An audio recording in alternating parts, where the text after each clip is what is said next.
How's it going, everyone? Today we have got a Land Rover Discovery TD5. So yeah, let's get into the interview.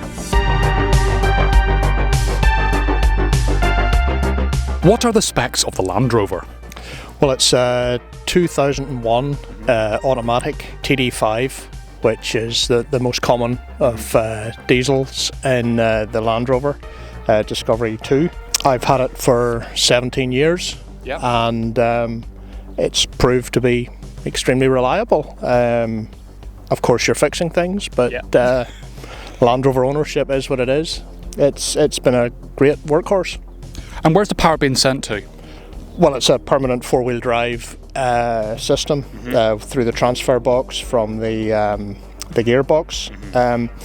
The engine is slightly mapped. Okay. From standard, what does it have? I think it's 136, they state in the book. It's a stage 1 remap from a live tuning. It's probably about 145, 150. Okay. The old 4-speed gearbox does sap a lot of power, and it's a sluggish old thing with the auto, so it's got a lot more power and torque now. Am I correct with saying this is the longest car you've ever owned? Oh yeah. A few other cars were a little bit less practical. From the performance point of view and the space point of view and growing family, this came after a Defender 90 I had, a county station wagon, and we were struggling getting baby seats in and whatnot, so this allowed me to continue the Land Rover ownership and utilise the seats for the kids, and it's just like an old friend now. It basically is. It's just like an old friend because, as I say, it's never let me down. I mean, I've always got it started. Battery problems, gearbox problems. There's always something, but it's never starter problems. I remember once it broke down in the snow and ice, and when I'd stopped it and when I came back out, I had to lie on the back of a puddle, running down the back of my neck and tap on the starter just to get it to click. And get home, and change that out pretty quickly thereafter. So what's your ownership been like of the Land Rover? Well, as I say, I've owned it for 17 years. I think I was the 4th owner. It was 6 years old when I got it, with 67,000 miles, I believe. And there's currently 133,000. Yeah, ownership has been good. It's never let me down before. Obviously, there's issues that have to be fixed along the way. Predominantly the XYZ switch, which is a switch on the auto gearbox, would go into limp home mode. So I've replaced a couple of those, and I now know how to take them apart and clean up the fittings and pop it back in, which saves quite a bit of money when you know what you're doing. I mean, usually a restart, when it starts flashing lights at you, the M&S lights start flashing, a restart and it usually would drive okay home, but then you have to eventually bite the bullet at some point. It's a very usable vehicle. I regularly have it loaded on tip runs, trailers, feed stuff, trailers, jack of all trades. And that's the thing with the Discoveries. I find it does everything. That's kind of what it is. It's the family car. I think it is the all-round, albeit in this older version you don't have the power and acceleration of the Disco 4, which is almost twice the horsepower. And a better gearbox. Like, it's got a smoother 8-speed. It's got twice the gears. It's got twice of everything. But this is it's a very honest vehicle. It's a very usable vehicle. It's not so complicated nowadays in order to be worked on, and spare parts are readily available. The problem is they are getting a little bit rotten now in below, and people are scrapping them rather than do the work to get them up to spec. I mean, a replacement chassis is about 3,000 at the minute. So. And have you found reliability on the TD5? The TD5, I've heard at the start weren't keen on it because we'd gone from a TDI, which is very little electronics, very basic engine, but bulletproof as long as you do cam belts. And they went to this 5-cylinder option with a lot of electronics in it, common rail, diesel, and people weren't so keen for a workhorse Land Rover, although the Discovery was aimed more at families and outdoorsy types. It's basically just a Defender in below. Yeah. All running gear and the engine and just a different body. Slightly different gearing, I believe, in the Discovery, so it's a bit more user-friendly on the road, slightly higher geared. So that's the main changes, differences between it and a Defender of the same time scale. But the main motor itself has just never put a foot wrong. No, not long after I bought it, we had a bit of a leaking head gasket issue. Okay. It was just very, very minor, but it was diagnosed, and BLRC in Saintfield did the job. Now, in these 10p TD5 engines, this is the first gen. The later ones were called 15p. Yep. The 10p had, for some reason, locating dials for the head were made from plastic. Oh. So that could have been contributory to the head gasket issue. I don't know, but when they redid it, I had researched this issue and asked them to pop in steel. Okay. Yes. Steel dowels for the head locations, and it's never had a problem since. I think that was about 80,000 miles. There's 133 on it now, so it's been no problem whatsoever. What would be your favourite feature about the Land Rover? Favourite feature? The driving position's excellent in them compared to a Defender where you're cramped and the handbrake's digging into your calf. So the driving position is very comfortable. In the long distance it's very, very good. The 7-seat option is great because everything's sort of staged a little bit higher than the previous row, so everybody gets a good view. Yes. Which is good, although this Discovery 2, the back seats are small adults, young children. It wouldn't really fit in the back, whereas a Discovery 4 there would be a lot more room for full-size people. Come out the floor, that sort of thing. Other features, in the auto gearbox, there's the button for sport mode, which nothing happens when you press it. You push sport mode and absolutely nothing happens. It just continues at the same speed, which is one of my favourite features. The sport button that does nothing, that's incredible. Yeah, only Land Rover. Only Land Rover. I've never noticed anything happen, so it's a favourite feature of mine. I am pushing the accelerator. Is it being sent? Are you sending it? I am sending the accelerator, but not a lot is happening. We could try sport mode. Yeah, try sport mode. Try sport mode, right?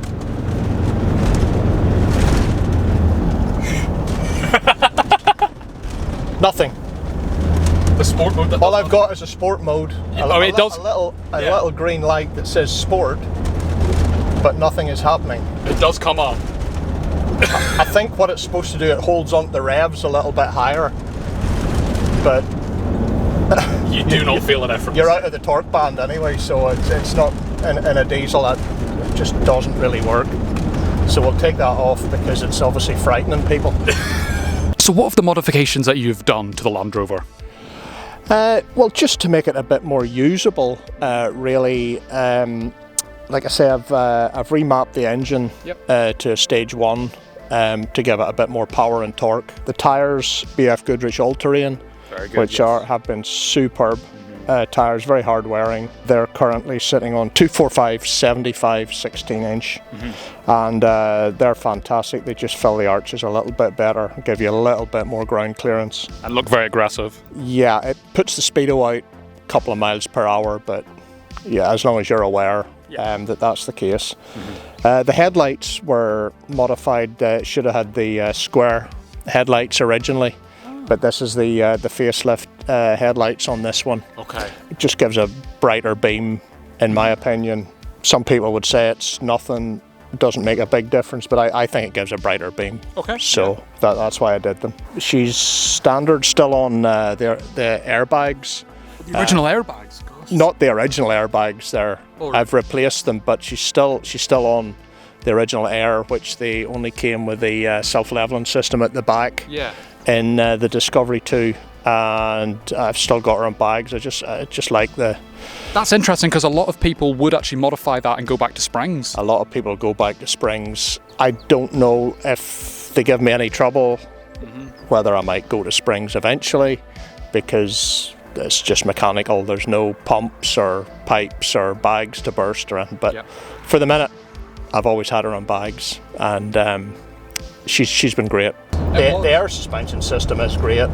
You get a lot more cushioning effect having the airbags in the back, but probably down to cost, they didn't put it all around. They put it in the equivalent P38 Range Rover, and maybe that was to differentiate between the two cars. Yes. But this just has it in the rear, which is enough for towing and loading up with.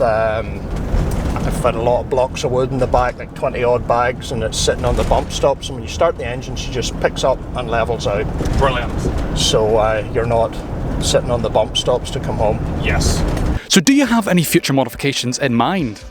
The front bumper is cracked in a couple of places just over the years, wear and tear, and I have thought about putting a steel winch bumper on the front, not necessarily a winch, a proper bumper, because you know, it's quite a low profile type of thing, and that's probably why it's got caught a few times. So that would be the main thing. Other than that, just maintenance seems to keep the thing in good fettle. I've had no problem. I would service every 3,000 to 5,000. Which is probably all I do in a year in it. I've just put a new radiator in it over the weekend. It was leaking last week, so. Like you say, Land Rover maintenance.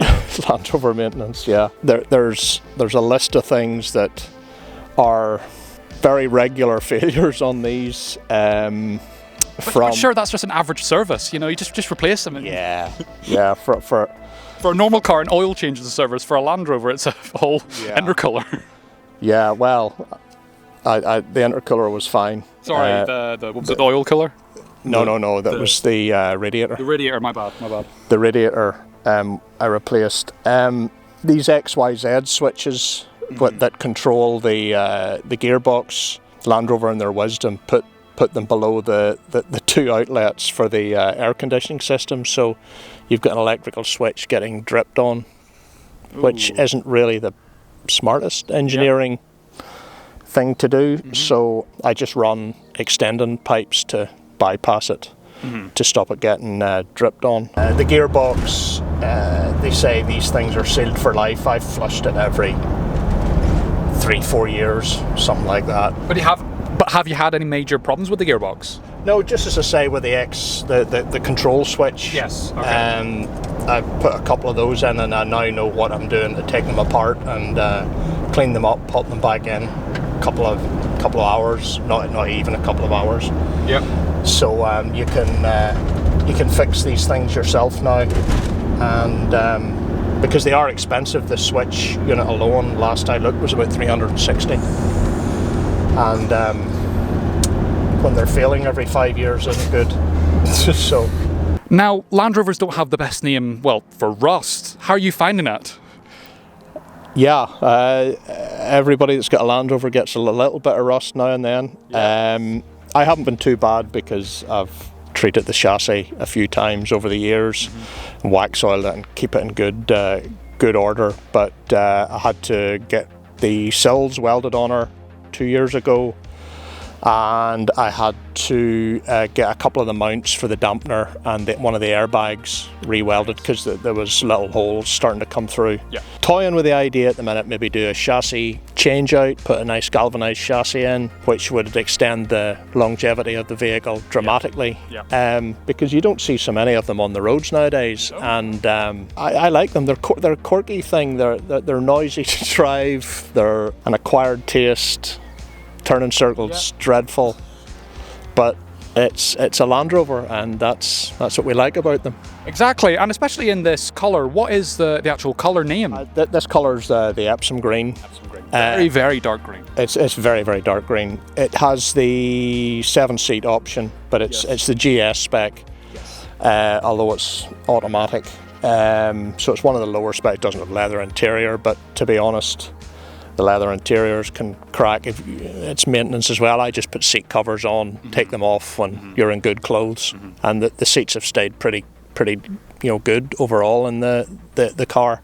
Yeah, because I hear like the driver's seat is the one that mainly goes. Yeah, the bolster goes on the side, and there's a little mark on mine, but it's 20 plus years old, this car, you know. And 130,000 miles? And 130, so people sliding out and in, it's going to get it. The headlining is the other thing. It's starting to drop a little bit, which would be one of the regular features of Land Rover ownership, that you have to redo the headlining. Mine's just let go in a couple of places, so it will have to be done at some point. And the sunroof's leak, but that's another very common failure point. So maybe when I get it into the shed, maybe next winter, put a couple of new seals in, reseal them, do it properly when I'm doing the headlining. So we'll take everything out, just redo it for the sake of the time it takes. Exactly. So other than that, it's great. Doesn't sound like it is. We'll try and overtake, won't we? Try and overtake, yeah.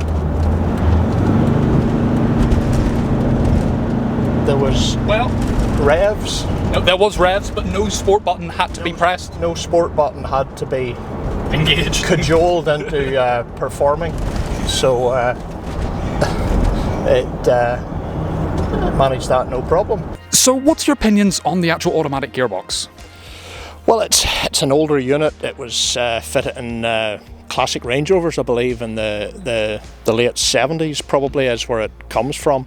Yep. So this was the first automatic car that I ever had, just because I was doing a lot of trailer work, and you're constantly changing gear all the time up and down hills, so it just does everything for you. I've not had every car I bought since I've had this one has all been automatic now, so I'm sold. Automatic is the way to go. Certainly if you have to tow. It's primitive. It's a 4-speed. It's a 3-speed, and then once you get over about 52 miles per hour, it locks up the gearbox, and then you have direct drive. So it'll sit at 70 miles an hour all day. The noise, of course. I mean, it's mostly engine noise and wind noise, because it's not the most aerodynamic of things, but it's a good looking car. I think it was a big improvement over the original TDI. I threw a bucket of water over it today, just cleaned it up. It's yearly wash, and it's a good looking car, and I like them. They're getting fewer and fewer on the roads, as I say, and it'd be nice to preserve one. I think they are good looking car. I mean, they don't have the departure and angles that a Defender will have with the short overhangs. It's got quite a long overhang on the back. Yeah. But hey ho, it is what it is. Yeah, I see what you're saying about the turning circle. It's not incredible, but it's not incredible. But you know, surprisingly, there's not a lot of tyre noise in here in the cabin. We're down little country lanes, there's plenty of potholes. I mean, the main noise factor is that TD5, but the TD5, but I mean, I like that. I like to know the engine's functioning. I mean, you can see it as a good and bad thing. The TD5 is known to actually have a really good noise and pretty darn good tuning potential. The TD5 is a particularly good tuning car. I know of people that have had them up over 250 horsepower. Now they probably smoke quite a bit on full boost, but you know, that's quite impressive to get out of a 2.5 litre 5-cylinder engine. What would be the quirks and features of the Land Rover? Well, the controls for the windows are all in the centre console, which is in the back seats. It's on the door, but in the front seats, everything is controlled by the centre console. So everybody's looking for their window, and it's down here. So that's a bit unusual. The rear seats are unusual in the fact that the Discovery 1, the seats were faced each other, side facing, and then in these ones it folds down and then back, so that they are forward facing, and then there's a headrest folds out of the roof. And then the Discovery 4, they fold, or 3 and 4, they fold out of the floor, which is probably the optimum solution. Because you actually have legroom then. Yeah. Other quirks, the steering wheel's strange. It's a funny shape. Your hand sort of tends to slide off it. It's quite unusual.